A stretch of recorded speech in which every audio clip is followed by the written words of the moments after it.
What's up, guys? Welcome to the next roundup.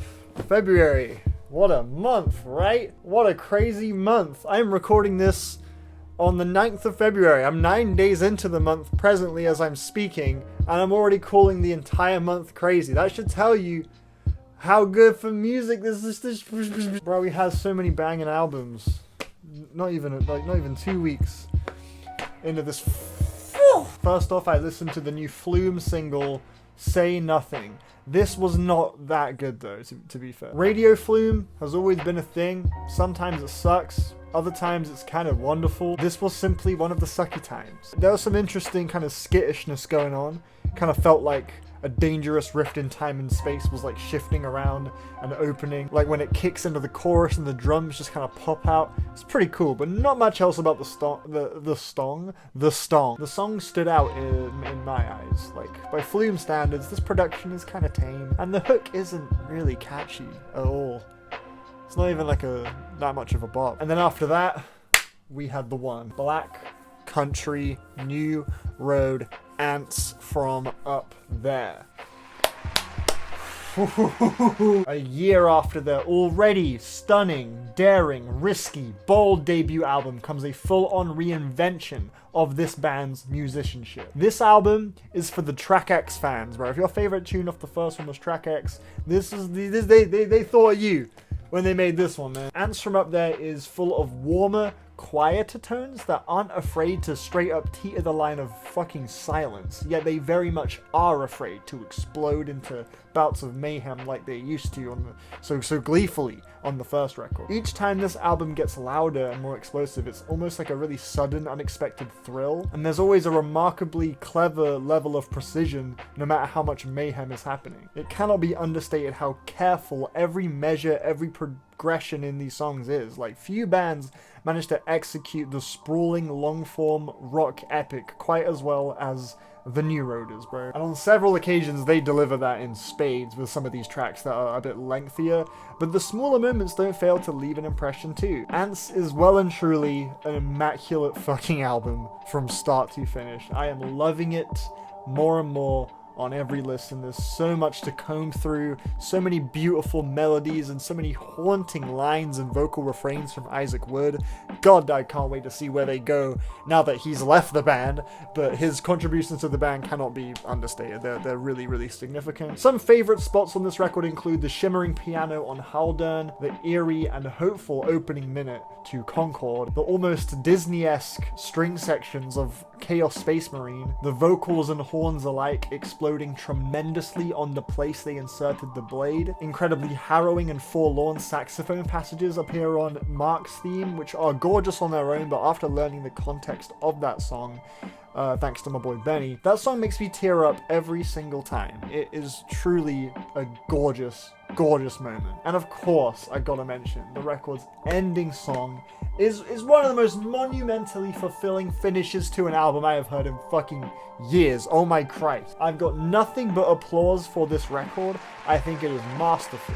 It's been said to death from a million publications, but yeah, Black Country New Road may very well be the best band we got right now. Outrageous scenes on this one. Really good, big fan. Next up, I listened to the new Animal Collective album, Time Skiffs. Feeling mixed on this. This album is in many ways the record I've been wanting from Animal Collective for like nearly a decade, but I don't know if it's like a too little too late thing, but I'm just finding this album unfulfilling. It's not without its good moments that do remind me of what made this band tick for me in the first place when I discovered them years ago. The lead melody of the opener, Dragon Slayer, is a perfect whimsical example of that. The songs somehow sound to me like they lack the imagination that they're fully like glazed and glossed with. Strung with Everything has a neat build-up, a neat first half, but it just ends up leading to the same tired hook that just plays way too many times and pads out the runtime for like 6 minutes. It's hardly a gratifying slow burn. The whole second half of this record actually just kind of sounds like a Merriweather Post Pavilion B-side song generator. Presta John is cool. That one evokes more feels to me than a Merriweather Post Pavilion. Like, I guess it's hard for me to look past this record sounding a bit like regression, even if it is the precise regression I was specifically asking for. The songs just feel stale to me. I don't know. It's the opposite of fresh. Maybe a month later I'll be like, oh wait, no, it's great. I don't know. Next up, I heard the new single from Pusha T, Diet Coke. This beat apparently is 18 years old, and it's a beautiful beat.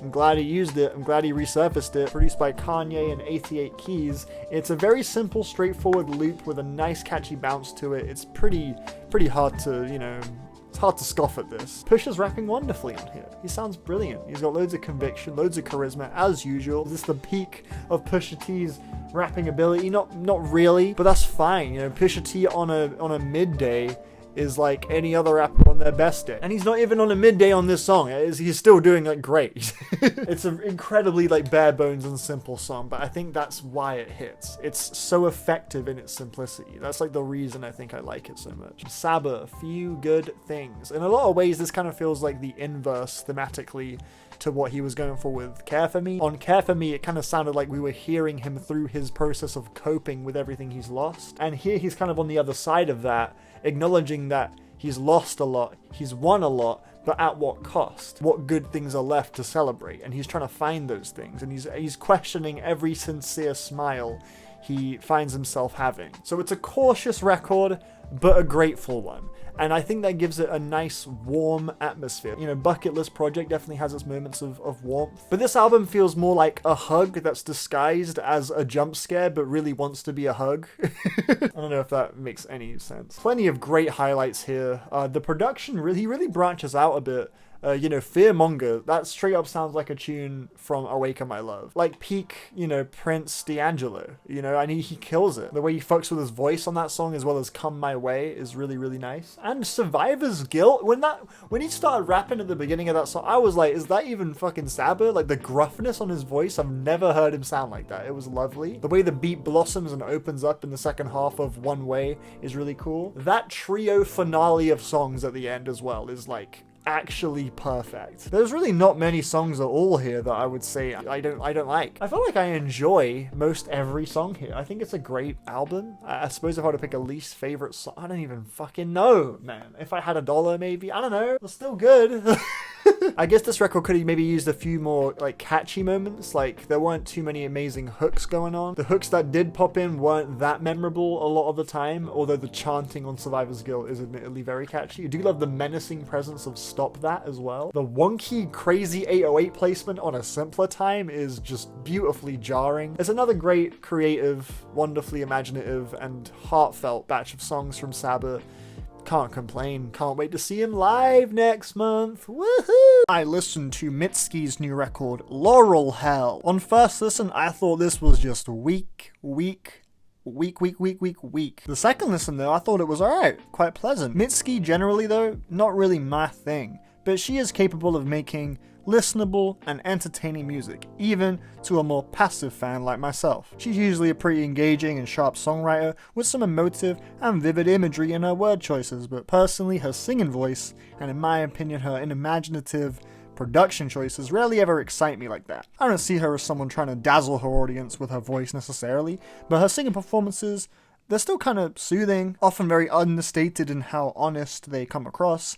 It just rarely acts as a compelling messenger for her longing, self-deprecating lyrics on this album, especially. The only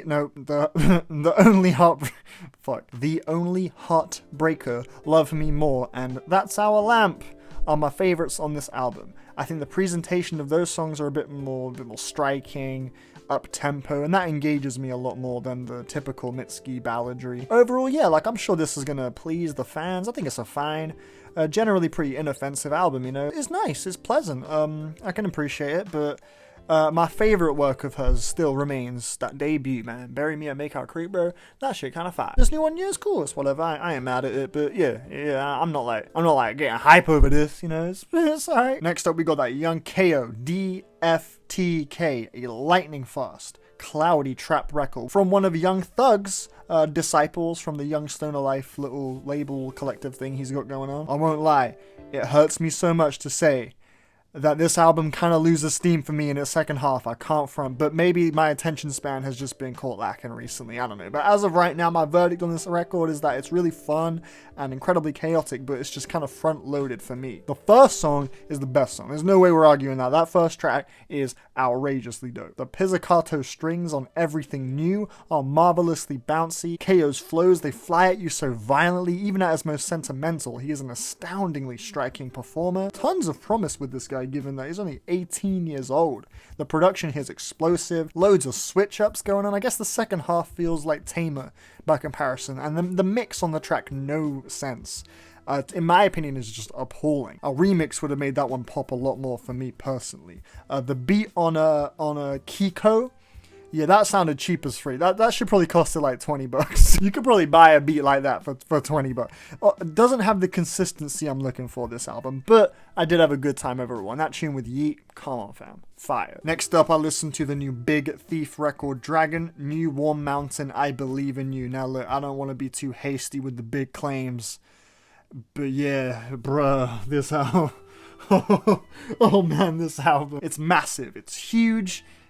Fucking 80 minutes, truly full to the brim with heart and fresh ideas during every note, every measure of this runtime. And upon first listen, it right away gave me the rare goosebumps you get when you feel instantly like you're experiencing a classic. Like this album it just gets everything fucking right, man. I love this shit so fucking much. This album is as assiduous as music gets. There is love and meaning and power to be derived from every speck of detail found here, and the tangible kindness you can feel in every word spoken from Adrian Lenker provides a unique and overwhelming warmth that translates into utter fireworks on song after song here. Aesthetically, this is not much different from previous Big Thief releases, but this one feels noticeably looser, freer. Each song kind of feels in a way like its own little vignette, its own little piece, just as much as each song feels like it's a cog in a larger machine. It sounds like the band is on a mission to explore every nook and cranny of what they're capable of, so there's no rules to stick to. Any sentence, drum break, chord progression they come up with is just welcomed with open arms, and this is the most just like dazzlingly creative batch of songs they've ever made. Each song really does feel like a true in-the-moment expression. I honestly feel like the list of things that makes this album fucking fantastic is long enough for like a 50-minute video, so I'm gonna shut the fuck up and move on to the next album, but goddamn am I outrageously happy with this. It's their best album yet by a fucking landslide, bro. Like honestly, it's crazy because their other albums are still dope, but they don't even touch how good this shit is to me. Like not even remotely close. This is a whole new echelon of quality. Like the fact that this album is on my phone right now brings me so much glee. Like it's a truly staggeringly good album that on several listens has allowed me to enter a piece that I had forgotten the sensation of. It is an amazing record, and I really recommend you give it a go. Next up, I listened to the new Rolo Tomassi album, Where Myth Becomes Memory. Bro, the good albums just keep on coming. This is what I'm saying. February going crazy. Rolo Tomassi floored me back in 2018 with their last album, the whiplash of those opening 3 songs on that 2018 album. Gee, I'm low-key still recovering from that. Like, that was one of the most memorable and daring starts to any album I've ever heard. Such a crazy opening trio of songs on that fucking album. I'll never forget that first listen. I was like, dude, what? This record is a bit less sprawling and huge compared to that last one. I can't step into this album quite as easily, but that's not necessarily a bad thing. This one's a bit more direct, and the gentler tones of Rolo Tomassi's music this time around are sprinkled across the project more sparingly in favor of some of the heaviest production they have laid down in their entire career so far. I thoroughly enjoyed this album. It is blunt and compositionally just really pure, really perfected and honed. It doesn't dart around as much, you know, it sticks to more conventional song structures, I feel like, but I never really feel like that's like a detriment of the songs though. More like a vehicle for the band to hammer home their ideas as effectively as possible. I love the glistening piano on Closer. It's a perfect addition to the song's really bright climax. Labyrinthine is a fucking rager. That's a brutal track. Gets in, gets out, and kills everything in its path and doesn't set out to do anything else. Cloaked is my personal favorite. That's a contender for the most terrifying song of 2022 so far. And the fucking melodies in the second half, they're so pretty. God damn. Next up, I heard the new single from Fivio Foreign, Kanye West, and Alicia Keys, City of Gods. Okay, we gotta enforce a new law where you can't have Playboy Carti ad-libs at the start of your track and then not have a Playboy Carti verse. You can't fucking tease me like that, okay? Gee, this song, in my opinion, is quite forgettable. The beat is essentially a way less empowering off the grid, and Alicia Keys with the hook, it's just not right for this song. It's not like a bad performance from her or anything. It just feels out of place. It kind of sounds like she's shooting for a similar thing that she was doing on Empire State of Mind with Jay-Z, but this beat is nothing like that. The rest of the song is clearly not going for that sort of tone. The beat is just, it's such a super basic, just nondescript drill beat. Kanye and Fivio Foreign have some enjoyable verses. I'll give them that. They're the best part of the song, especially Kanye. I do enjoy Kanye's verse a lot. But I guess the overall the song just lacks the pace or the finesse or the final touch it needs to get this thing really popping off. Next up, I heard the new single from Wesley Joseph, Cold Summer. Watch this name pop up more and more throughout the year as we continue into the 2020s. This guy is gonna get big. I'm calling it now. He's a UK rapper. He's an amazing talent. Vocally, really unique. At times, Wesley is like eerily deadpan, wonderfully cheeky at points, but there's a cold seriousness lurking beneath every syllable he speaks. And this song, much like the title suggests, switches things up a little bit for Wesley by bringing that coldness to the forefront of the track. He's proven himself to be a great producer before, but tapping the UK electronic titan that is Leon Vinehall for this beat, that was a bit of a sneaky cheeky little move there, Wesley. He definitely elevated this track into something a lot more immersive and unignorable. It's a great single. I love this shit. Then I listened to the new 1 Million Steps album, White is All Colors. Admittedly, the production on this record does lack a certain, like, heft. Like, music of this ilk normally packs a little bit more weight, which, you know, it just makes some of the record's more explosive moments, you know, pop at me a little bit less than they could have, which was a detractor for me. But, you know, it is what it is. Minor. It's minor. Don't worry. I very much enjoyed this record, and all of the gentle, more like melodic spots all over this record really worked for me. This album at its best parts feels like you're receiving a massage that breaks new ground in what you thought massages were fucking capable of. I love the lead singer's voice. The vocals are lovely. I'm gonna put her name up on the screen because presently, as I'm recording, I don't know what her name is, but she sounds amazing. Often channeling a bit of Kimbra, a bit of Napalm, quite a bit of Bjork as well, but always maintaining her own style, never like, you know, directly ripping off none of these people. Always switching up her cadence pretty regularly. The album never runs low on ideas, and there are several like amazing butterflies in your stomach moments. The arpeggios and cascading guitars on the song Klep Samia, that's the most vital example right there. That shit is gorgeous. Next up, I heard the new Yule record, Glitch Princess. I don't know what I was expecting from this thing, but it fucking wasn't this. This is a truly bizarre and oddly mesmerizing album that I'm gonna definitely listen to again to get my full bearings over what the fuck this even is. This is a truly strange release. The broken vocal performances definitely stir my soul in a really unique way, and the production, she tackles so many different styles and sounds. It's a little bit haphazard for me, but I feel like she has got a solid execution and idea of how to approach all the styles that she does. It's definitely one of the more daring and just utterly unsettling and bizarre releases I've heard in a while. My favorite tune, I forgot the name, Bites on My Neck. That's the one. Bites on My Neck. That shit's a banger. That's a banger right there. I love that one. Friendly Machine as well was fucking beautiful. But yeah, I'm gonna have to give it a few more goes before I know how much I really enjoy it. I'm kind of in the middle right now, but yeah, it definitely has me allured. I'll give it that. Then I listened to the new single from my guy Kareem Ali. Bruh is such a bop. Oh my god, this guy. Yo, this guy's albums are way too long. But when he hits a good song, when he gets like a good tune going, yo, it's getting rinsed. Like I'm playing that shit every day, several times. Like, bro, this song right here, this is peak Kareem. Yo, the soloing in the second half when the fucking horns come in and the piano chords and bruh. I love the vocals at the beginning where he's just like, yeah, man, you feel that? He's like, yeah, you feel that shit, man? He's just like, just gets you so in the mood for this type of music. He really just like seduces you into it so like naturally. It's 5 minutes of just delightfully colorful, sunset evoking deep house music that's like bizarrely solemn. It's just, this guy's fucking cool. Keep your eyes peeled for this guy, especially if you're a fan of like DJ Seinfeld, like deep house music that has a more like melancholic, emotional kind of core to it. If you like that type of shit, then definitely keep your eyes peeled for Kareem Ali. He's doing some amazing stuff. Oh, quick disclaimer. This Kareem Ali song is actually from an EP that is like out now also. I didn't realize that there was an EP. I thought it was just a song. Next, I heard the new Beach House album, Once, Twice, Melody. The dream pop goats themselves are back with an 80+ minute long, 18 track, quadruple disc album, and I fucking love it! To be fair, this album is basically Beach House doing Beach House unbelievably well for 80 minutes, building one magical musical universe after another on you know, damn near every song. It's kind of just them doing their thing. Each disc has its own delightfully colourful and glistening vistas to admire. It's hardly them reinventing themselves, is what I'm trying to say. This album is not offering an appeal that hasn't been found in, you know, a previous Beach House record. The lyrics on this album are often really odd, quite unexpected.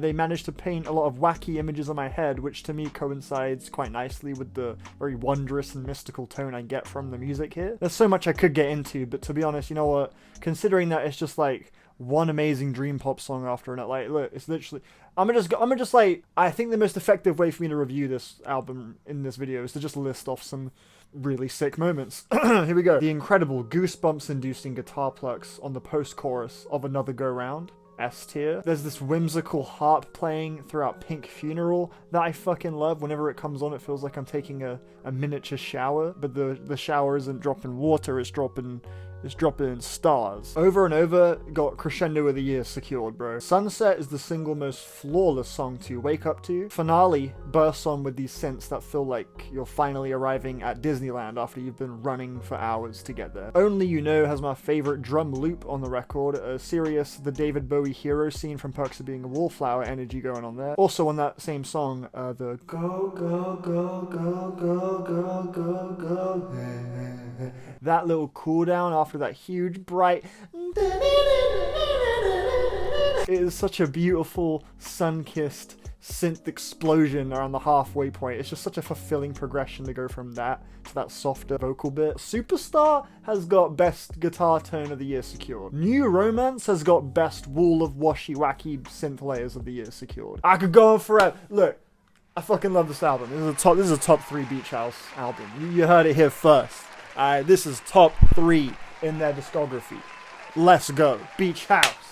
Let's get it. Then I checked out the new Jack Harlow single, Nail Tech. I enjoyed the song for how reserved and simple it plays it. Jack is quite good at, you know, cocky, funny punchlines. This song just allows him the space to do exactly that. I found that to be the most entertaining aspect of the song, because otherwise everything else it gets pretty stale pretty fast for me. Jack's delivery isn't engaging. In my opinion, I feel like the beat suffers from being too complacent and offering just the same tired loop. I get that Jack Harlow's production is hardly known for being the most dynamic or experimental shit in the world, but this song was really calling for some type of progression or switch up, but sadly that just doesn't happen, making it, in my eyes, overall, a pretty forgettable song. You know, I think he's alright, but with songs as tame and as safe as this, I hate to say it, Jack, but you're not evolving. It's very depressing. Next, I listened to the new Realm album, Daughter. 2 ambient music elites join forces yet again for their first collab album in a while. These 2 people are, of course, Jeffrey Cantu-Ledesma and Grouper. They both unite to build a pretty comfortable marriage of styles on this new album. The oppressive weight of Jeffrey's textures sounds really brilliant here, and the brittleness of Grouper's sound that she has managed to master over the years, they both combine really wonderfully.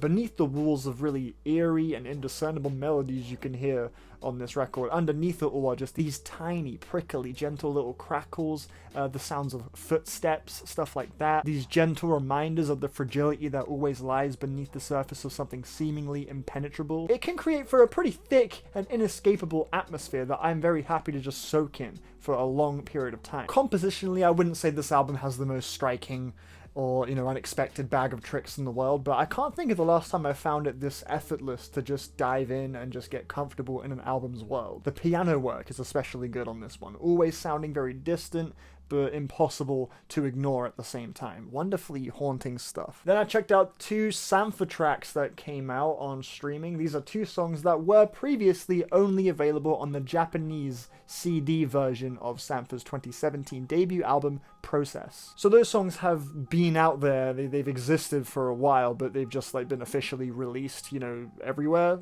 now. The first of these 2 songs, In Between and Overseas, is yet another outrageously stunning ballad from the master of outrageously stunning ballads. You can't go wrong with it. But the second track I think is the more discussion-provoking one, the track Answer. This one sees him stripping the vocals away entirely to instead show us his uniquely scattered and impressive production chops. There are so many delightful and unorthodox grooves on this song, and I just know that this man is cooking up a motherfucking classic. Oh man, that sophomore, whoo! Take your time, bro. With that sweet, sweet sophomore, buddy. We believe in you, Sampha. Whatever he comes out with next is about to be silly. Next, I listened to the new Vince Staples single, Magic. Vince tapping back into that big fish G-funk kind of sound again, and unsurprisingly, he sounds right at home. It is admittedly not that exciting of a song to me. However, it does do everything it's trying to do pretty well. Vince's flows, they're just not quite as catchy and as enthusiastic as I'd personally like. I get the song is going for a more laid back kind of thing, and he does ride the beat well. I guess I just personally prefer a bouncier Vince, but that's just my taste. Mustard's beat is good. The piano chords and horns that come in the second half at the end, that was a nice surprise, but my favorite part of the track overall easily is the hook from Vince. I think he lays down a really solid chorus. Overall, yeah, it's a solid bop, but it's hardly one I'd say is like absolutely unskippable or like one of the best Vince Staples songs out there. But you know, it's still decent. If your favorite Vince Staples song is Big Fish, this will be right up your alley. Then I checked out the new Denzel Curry single, Zatoichi leading the blonde. I'm still struggling a bit with this man's new output, sadly. I don't think either this or Walkin' are bad songs, but I'd be lying if I said I felt much of anything really powerful listening to either of them. The distorted D&B hook led by Slow Tie on this track is mixed a little awkwardly, but it is quite an exciting whiplash, suggesting some wackier left turns may crop up on the new Denzel album, which does excite me. Ultimately, the beat here and the rapping from Denzel, they both just fail to move me much.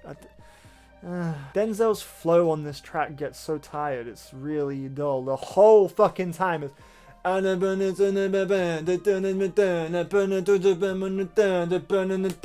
just a little obnoxious.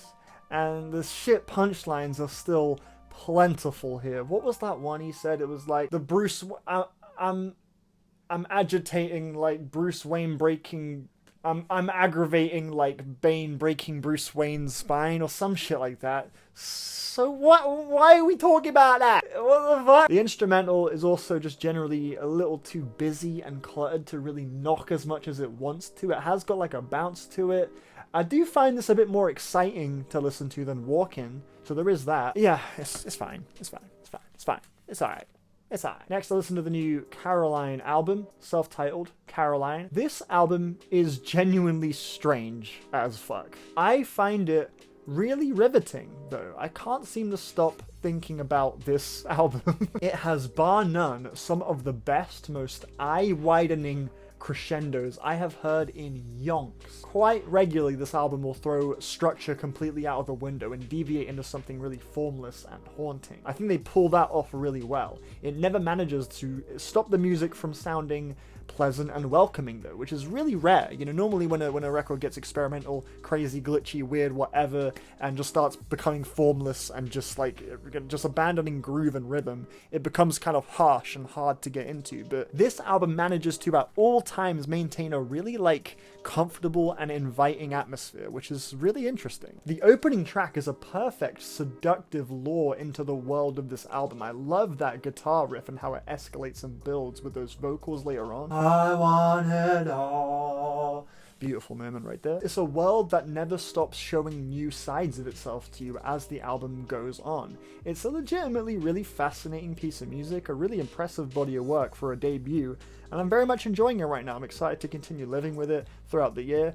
Don't know if I rate the vocals that much overall. Some of them do sound a bit silly to me, like a parody of Black Country New Road a little bit, and not in a particularly pleasant way to me. But hey, that's just me being a picky little sod. I do think it is a good album. I recommend it. I like it. Next up, I heard the new Huaco S album, Plunk. I love this guy. I've been excited for this album for a minute. This is by a landslide the most attention-grabbing record Huaco S has ever made. It massively sets itself apart from anything he's done previously within like 5 seconds. I've been a big fan of Huaco S for a while. The music he releases under both this name and also the Pendant alias are really mesmerizing. His music's normally a lot quieter than this new one, Plunk, more ambient, loop-based, and often it has this kind of intimate, powerfully solemn tone to it. None of the things I just said there just now appear on this album much at all.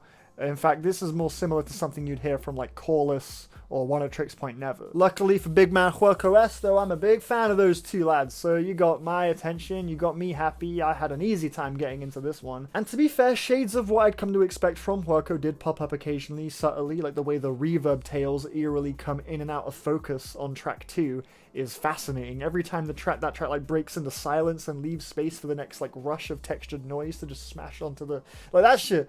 Oh, I just get, every time it happens, I just get like a brief yet all too powerful shiver across my whole body. It's really fucking interesting sound design. Plunk 4, I think, is the closest thing we're ever going to get to a Huaco-esque club banger. Imagine a road rage level of Burnout, but with the look and visual style of Vib Ribbon. It sounds like that. The scattered plucks on that opening track are a fascinating way to open things up. I love how completely unorganized they sound to a disorienting degree. It's a wonderfully bizarre way to open things up, to introduce us to this record. I'm having an amazing time picking apart these incredibly dense and frequently mind-bending pieces of electronic music. My favorite song of the bunch is the strangely gleeful 9-minute long Plunk 6. Of all the songs here, this one definitely feels the most reminiscent of the music on his 2016 album, which, if y'all didn't know, is one of my personal favorite albums ever. So I'm glad to hear him kind of dial into that sound a little bit for one song. Glad to see you back, King.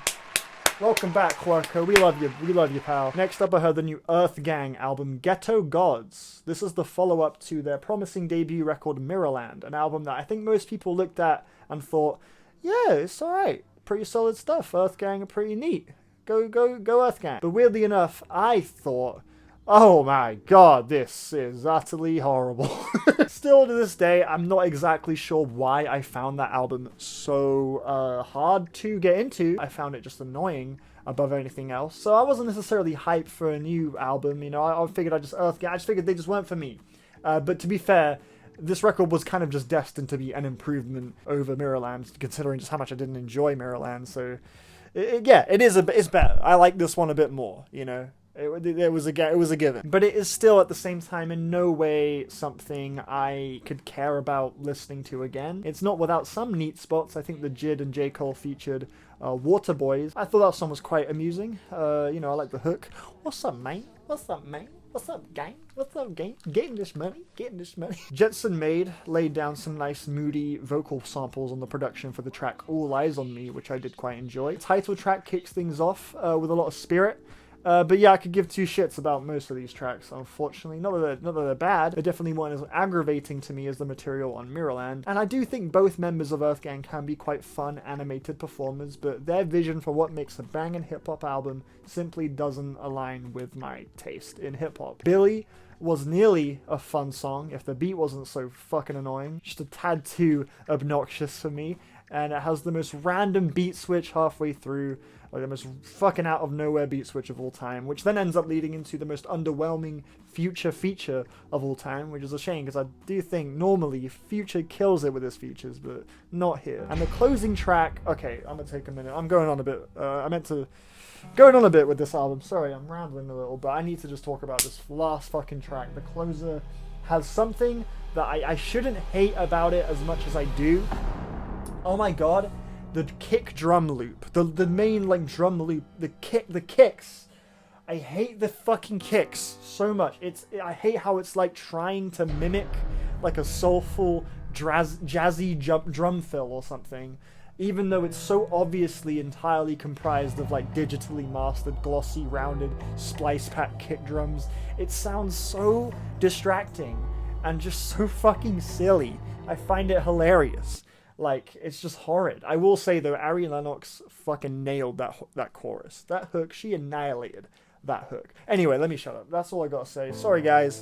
Sorry EarthGang. Sorry lads. I didn't really care for your album, but I hope the Dreamfill fans are feeling it. Next up we got Tennyson with Rot. This guy is an awesome producer. This record, as well as the many playful and wonderfully free-spirited EPs he has under his belt as well, are more than enough proof to support that claim.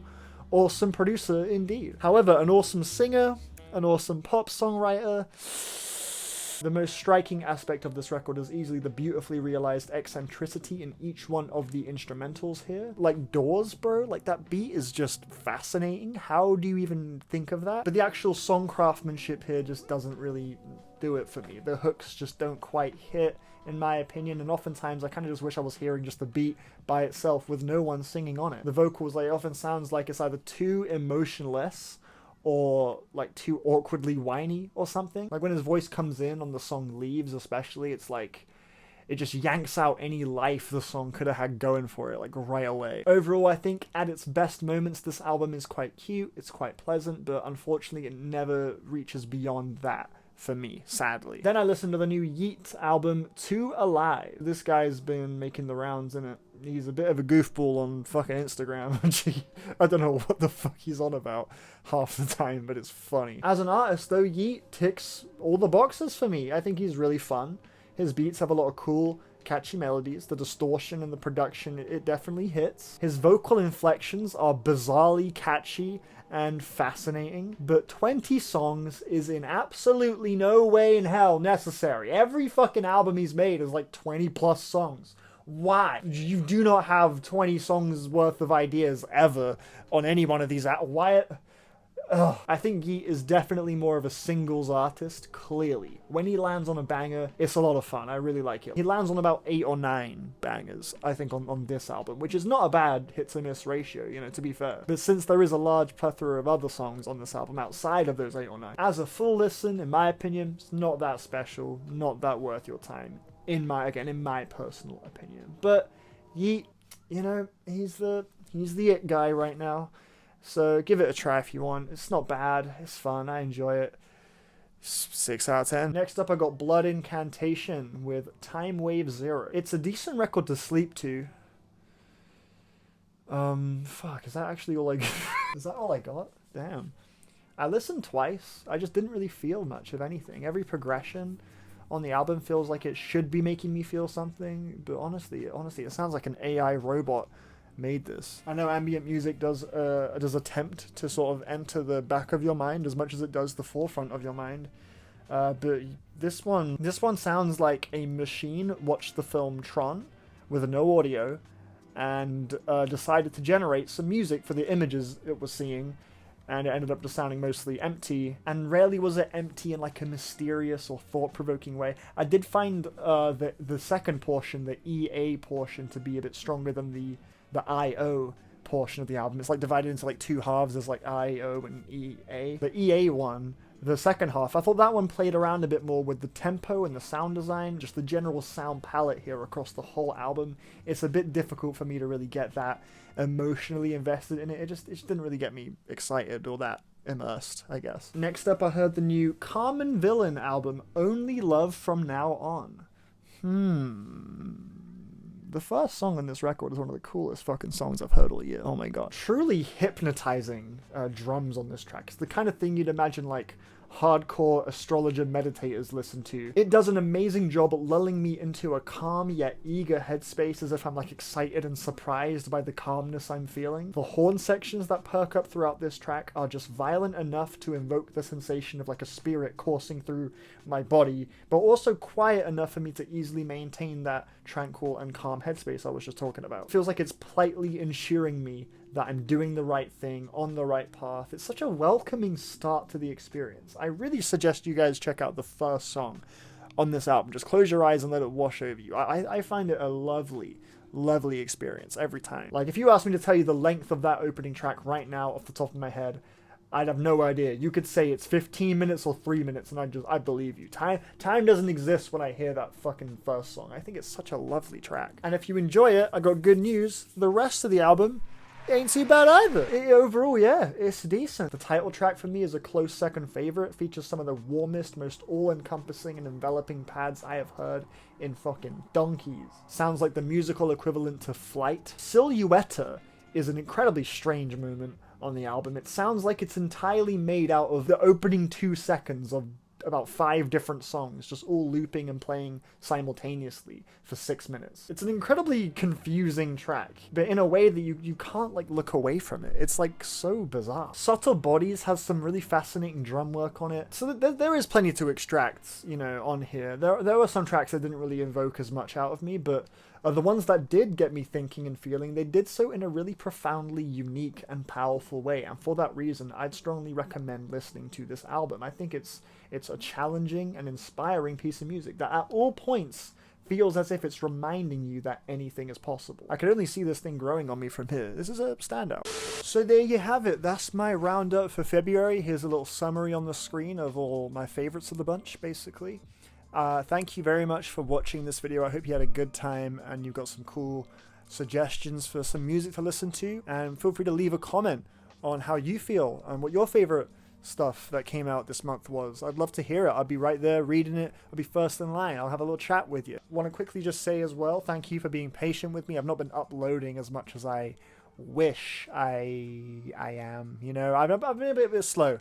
You know, life with the scam and shit and all that and all the stuff that happened there, that's still an investigation that's happening. I think I might be moving house kind of soon too. That's looking like a possibility. I'm also trying to apply to a new job. Just a lot of life stuff, social stuff, personal stuff. So YouTube has had to, you know, kind of not be as much of a priority as I would like it to be. But best believe that once I get things ironed out, I'm going to be uploading regularly. We've got big, amazing, exciting videos in the pipeline. Of course, I'm always working on new music and, you know, coming up with ideas, theorizing some new concepts for videos, music, whatever the case, just creative excursions and whatnot. And I hope you guys have been well and been having a good year and have been enjoying the great music we've had this year.